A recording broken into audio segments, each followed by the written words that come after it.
Bob Mueller's investigation growing and using more resources with help from the DOJ, career prosecutors, as well as additional FBI agents. Experts saying Mueller's busy, but what's the end game? Well, I'm joined by former federal prosecutor Seth Waxman to talk about this.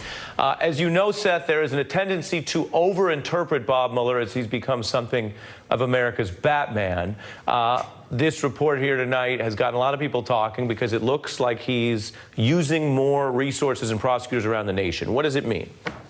Well, in the first instance, anytime you're being investigated, you don't want to hear there's been whole new teams of prosecutors being brought in different U.S. attorneys' offices, different departments in the Department of Justice. But in this particular case, this may have a lot more to do with just his workload, that he's got 50 things on his plate at any given time, and there's issues 51, 52, and 53 that come up, and he is farming those out to other prosecutors' offices that are perfectly capable of handling those sorts of things. And in fact, by farming them out, those items may get more attention by those prosecutors because those matters will be #1 priority on their list, while Bob Mueller focuses and his team focus on the first 50 things that are on their agenda. What about the idea that he could initiate cases but basically close up shop when he's done his Russia focus piece? What does that mean to you when you look at other cases, including potentially Cohen in New York?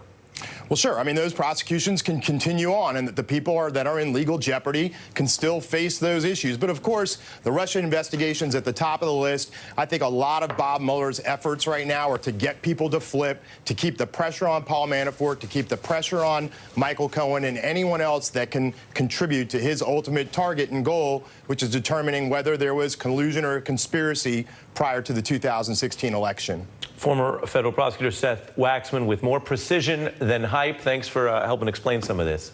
Sure. Now we're going to be right back.